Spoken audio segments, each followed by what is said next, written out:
Hey guys, Sun here. I'm a privacy and a security researcher, and you're watching The Privacy Guides. In last episode, I explained the key differences between SMS versus iMessage versus Signal, and why, if you care about privacy, you probably should switch to Signal if you haven't yet. Now, a few of you asked in the comments, hey Sun, why didn't you mention Telegram and WhatsApp, as these are some of the most mainstream apps out there that pretend being, not pretend, but that have privacy features built in? And that's a great question. And for me, it all boils down to governance. So let's start this episode with a little experiment. I'm going to show you guys 3 pictures, and I want you to let me know in the comments which person you would trust most based on the body language, the eyes, and stuff like that. So let's look at picture A, picture B, and picture C. So let me know in the comments, A, B, or C is the person you would trust most instinctively. Now, for me, when I look at a project that exists that I'm going to be installing on my phone, there's a lot of things that I look at. A lot of that is based on the specs. So level of encryption, is feature A available on this app or not, stuff like that. And that's a lot of what we discussed in last episode. One thing that I didn't discuss in last episode is governance. The reason why is when you get your iPhone for the first time and you get it out of the box, well, iMessage is pre-installed. SMS is built in. I don't even know if you can actually delete iMessage from your phone, and I wouldn't recommend doing so because the SMS is part of the GSM protocol, and I mean, that's the default way for cell phones to exchange messages with each other. So there's no way out, right? So why Signal was in the last episode is that's actually a third-party app that you install. You install yourself, and if you're installing one of those apps, well, you want to probably install the most private one if you're into privacy, and in my opinion, that's Signal. But in today's episode, let's talk about why governance is everything. And we'll start that with a little piece of history. As you saw on this thumbnail, we're talking about Mark Zuckerberg versus Pavel Durov versus Moxie Spike. Maybe I'm messing up those names. I am so sorry if I am. And the reason why I'm, talking about the actual founders before even talking about features is, in my opinion, governance has an immense effect on everything under. So look at that as a pyramid. You have the founder on top. Whatever their opinions are, whatever they're into, that will affect the whole pyramid. And if we go on a little history lesson, well, how did Mark go about founding Facebook? Well, Mark was studying at Harvard. And while he was studying at Harvard, his first project that got him in trouble, let me get that name in my notes, was a project called Face Mash. So it was essentially an app, it was essentially an app to say who's sexier, A or B, and as you can see, there's a huge amount of substance in that. Obviously, people loved it because people really love, I'll stop this train of thought right here. And that got him in trouble at Harvard. Eventually, he created the Facebook, and the Facebook was essentially a social network of people at Harvard, and people could create their profile, put the sexiest picture they have, say if they're single or not, and start bragging about what they're doing in their life and stuff like that. And that obviously really worked, and people started really digging Facebook, and it spread throughout all kinds of universities, and now it's spread all over the world. We have to give credit to Mark. He built one of the craziest social networks in history, probably the craziest, I'm pretty sure the craziest in history.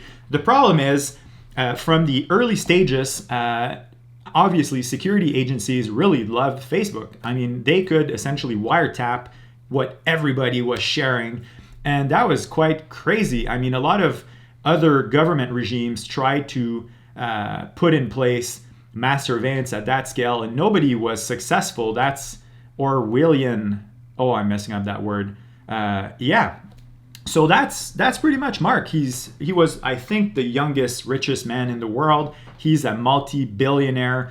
And Facebook is now a publicly traded company, which means everybody who invests in Facebook for their retirement fund or any other reason, well, they want the price of Facebook to go up. So it is very much a commercial enterprise designed to generate revenue, not to protect people's privacy in any way. So yeah, governance. Do I trust Facebook or any of its subsidiaries with my privacy? No. And Facebook owns WhatsApp, and it owns Instagram, and obviously Messenger. So do I trust Mark? No. So I will never even dig lower. I don't care about the features. I don't care about anything else, because whatever is on paper right now, whatever is in the spec sheet right now can change over time. And since nothing is open source in Facebook, even though Facebook for private messaging and WhatsApp use the Signal protocol, there's a bunch of weaknesses that we could address. One of them is, since its container is not open source, well, they could track stuff even though the messaging protocol is very well engineered. Another thing, just to name one, is WhatsApp has had for a pretty long time now the Signal protocol for all messaging and stuff like that. So in theory, it's end-to-end encrypted. But it encouraged its users, I think this is about to change, but it encouraged its users to actually do backups of all of their messages on iCloud. And the backups on iCloud are not encrypted. That is why I always recommend using iTunes to back up your phone. Never back up your iPhone on iCloud, please, if you care about privacy. Whew. Moving on. Pavel Durov. Pavel is the founder of VK, which is the Facebook equivalent in Russia. So he's a very successful tech entrepreneur with opinions that didn't please the Kremlin. So eventually, Pavel got kicked out of his own company, and the way they do this, if my understanding is correct, in Russia is they'll kind of buy you out. So he was bought out, his 12% shares were bought out for $300 million, and he went on personal exile with his $300 million and decided to create Telegram so that he could talk with his buddies in a more secure fashion. He was fed up with regimes that were tracking people's conversations and stuff like that. Now, one little disclaimer, I would absolutely love Telegram. I honestly would love to love Telegram. I think having an option that is not American is actually a good thing for privacy. That being said, the guy's a multi-millionaire. Telegram is a for-profit company. Not all of the code base is open source, although a lot of it is. The security community has shared thoughts on if their built-in or homemade security. I'm losing my words here. Jesus. They created their own encryption protocol. Like Signal has the Signal protocol. They created their own, and not everybody agrees that it should be considered safe. And since not everything is open source, it's very hard to audit the whole picture. And Pavel recently tried to create a cryptocurrency based on Telegram and raised $1.7 billion, if my numbers are correct, from investors such as Steve Jobs' widow and stuff like that. And so essentially, it's very much a commercial enterprise. And I don't think at that scale, and it's a for-profit company. So yeah, as I said, I would love to trust Pavel, but somehow I still feel uncomfortable with the whole Telegram picture. As you can see, there's less substance than Facebook. I know, but that's my gut feeling. So I encourage you to develop your own. So let's move on to Moxie. Moxie is cypherpunk. The guy has a super interesting history. I'll drop a link in the description. There's a story on Wired, if my memory is good, that really depicts the tale of Moxie going from essentially being a street bum, I say this with a lot of affection, to being one of the world's most influential people in the world of privacy. Now, Moxie is the true hacker, the true young prodigy who started in computers really early, who has resisted the system for very long, who appears to be extremely humble, who initially decided to do Signal as a for-profit company, was bought out or almost bought out by Twitter. My facts are not straight on that. I know he eventually worked at Twitter as head of security or something like that, and decided that the corporate world was not for him. He hated going there and working on his keyboard 40 hours a week. So he quit Twitter, leaving about $1 million in shares on the table, and went on with his life. Almost died in a boating accident in San Francisco Bay. He really likes boating with sailboats and stuff. And at the moment where he almost died, when he came back to himself, when he was rescued, he really asked himself, like, what the fuck am I doing with my life? And decided that he was going to start working on Signal, and he was going to do that in an open source fashion.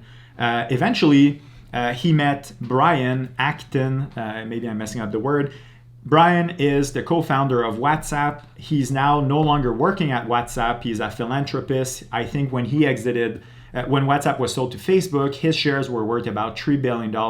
So he decided to give back to the community, to really care about putting together a piece of technology that was good for people's privacy. And he donated $50 million of his own money to create the Signal Foundation. And he is now chairman of the Signal Foundation, and Moxie is essentially CEO. So yeah, you can see that the stories are very different here, right? Moxie never tried to create a social network for millions and billions of people. Moxie doesn't give a fuck about money. Moxie is someone who has very strong values. He's someone who actually cares about privacy. He's someone who's fed up with the system that's invading our privacy, and he decided to do something about it. And I think that he's one of the people that have had the greatest impact on privacy. I have shivers saying that. Thanks so much for what you've done. So yeah, in my opinion, governance is everything. So before digging on features, when you think about an app, you have to look at why. Okay, capital letters, why the person is actually doing that. There's a lot of opportunists in the world of privacy. There's a lot of people who are getting into that space because there's money to be made, because people are fed up with the way that they're being tracked, and they are looking for answers. And a lot of people want to monetize those answers. There's a few people, that being said, that truly care, and those people should be celebrated. Anyways, that's all I have for you today. In next episode, we're going to go about installing Signal on our phones. I'll talk about a few ways of not using your real phone number. And yeah, if you're into privacy, smash that subscribe button, drop a like for the YouTube algorithm, and I'll see you soon. Bye.